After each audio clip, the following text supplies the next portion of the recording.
Hello everyone. இன்னைக்கு September 14, அதாவது world first aid டே அப்படிங்கிற ஒரு நாள்.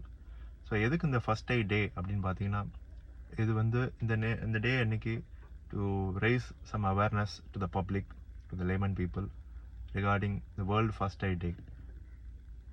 ஸோ பப்ளிக்கு ஃபர்ஸ்ட் எய்ட் டே அப்படிங்கிறதுல என்ன தெரிஞ்சுக்க வேண்டியது என்னென்னா, நம்ம பேசிக்காக ஃபர்ஸ்ட் எய்ட் என்னென்ன பண்ணலாம், வீட்டில் என்னென்ன பண்ணலாம், ரோட்டில் என்னென்ன பண்ணலாம், இல்லை யாருமே நியர்பை ஹாஸ்பிட்டல் எந்த ஒரு மெடிக்கல் ஹெல்ப் இல்லாத இடத்துல நம்ம எப்படி ஃபர்ஸ்ட் எய்ட் பண்ணலாம், எப்படி ஒரு உயிரை காப்பாற்றலாம் அப்படிங்கிறத இந்த வீடியோவில் நான் ஷேர் பண்ணணும்னு ஆசைப்பட்றேன்.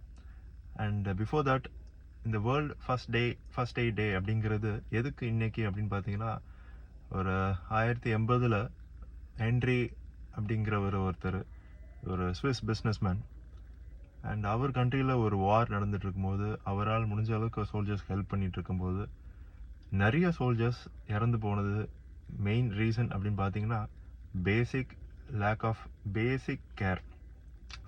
பேசிக் கேர்னால தான் நிறைய சோல்ஜர்ஸ் இறந்துருக்காங்க. ஸோ அதெல்லாம் அவர் பார்த்துட்டு அப்போ 1863 1863 ரெட் கிராஸ் சொசைட்டி அப்படிங்கிறது ஆரம்பிச்சு இன்னைக்கு 150 வருஷத்தில் ஆல்மோஸ்ட் 181+ சொசைட்டிஸ் அமைஞ்சிருக்கு. ஸோ அவரால் உருவாக்குனது தான் இந்த ஃபர்ஸ்ட் எய்ட் டே அப்படிங்கிற இந்த நாள். ஸோ பேசிக்காக every year as one motto, and இந்த இயரோட மோட்டோ அப்படின்னு பார்த்தீங்கன்னா, it is first aid day through digital world.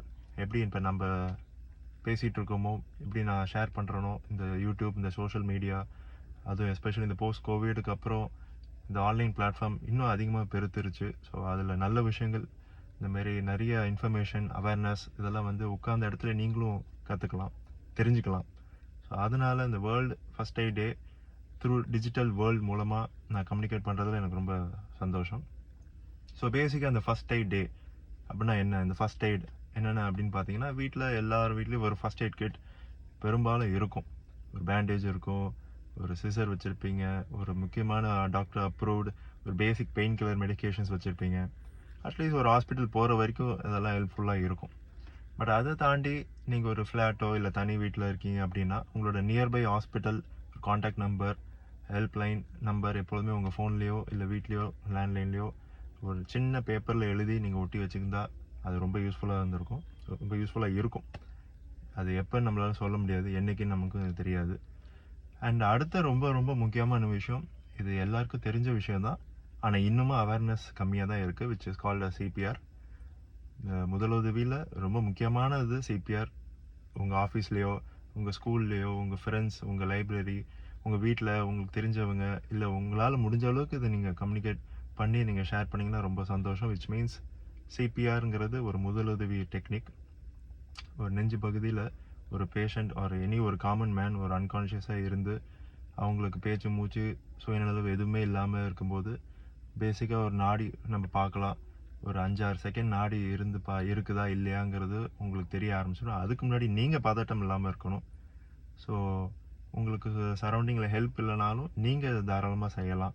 Which means அந்த சிபிஆர் முதலுதவி. அண்ட் சிபிஆர் நீங்கள் பண்ணி அதுலேருந்தே பாதி பேர் பேஷண்ட் வந்து ஹாஸ்பிட்டல் வரும்போது எனக்கு அப்படி தான் ஒரு கேஸ் வந்தது. அதாவது ஒரு பையன் தன்னோட அப்பா அழைச்சிட்டு வந்திருக்கான். அப்பா வந்து மயங்கி விழுந்திருக்காரு அவர் வீட்டில். ஒரு பையன் வந்து பார்த்து தட்டி எழுப்பி இருந்திருக்காரு. அதுக்கப்புறம் பார்த்துட்டு அவர் சிபிஆர் கொடுத்துருக்காரு. அந்த பையனுங்கிறபோது அவரோட வயசு பார்த்தீங்கன்னா ஒரு 15-16 வயசு தான் இருக்கும், சின்ன பையன் தான். பட் அந்த பையன் எவ்வளோ பெரிய மனுஷனாக மாறினாங்கிறது அந்த ஒரு மொமெண்ட்டில் தான் எனக்கு புரிஞ்சுது. ஏன்னா அந்த பையன் வந்து என்கிட்ட வந்து சொல்லும்போது அவன் பயத்தில் சொல்லவே இல்லை. அந்த ப்ரெசன்டேஷன் அவன் ரொம்ப ஒரு தைரியமாக போல்டாக வந்து சொன்னான். அந்த மாதிரி நான் வந்து சிபிஆர் கொடுத்தேன், அதனால் எங்கள் அப்பா வந்து கண்ணு திறந்து பார்த்தாரு, அப்புறம் பேசிட்டாரு. ஸோ அவருக்கு அதுக்கப்புறம் நம்ம இசிஜி எல்லாம் எடுத்து பார்க்கும்போது ஒரு ஹார்ட் பிளாக் வந்திருக்கு. ஸோ இது எதுக்கு நான் சொல்கிறேன்னா, ஒரு காமன் மேன் நினச்சா எப்படி இருந்தாலும் ஒரு ரோட்லேயோ இல்லை நியர்பை ஆஃபீஸ், உங்கள் ஒர்க் பிளேஸ் எங்கே இருந்தாலுமே ஈஸியாக வந்து ஒருத்தரை கண்டிப்பாக நிச்சயமாக காப்பாற்ற ஓரளவுக்கு நம்ம முடியும். அந்த பேசிக் சிபிஆர் நம்ம எல்லாருமே தெரிஞ்சுக்கணும்.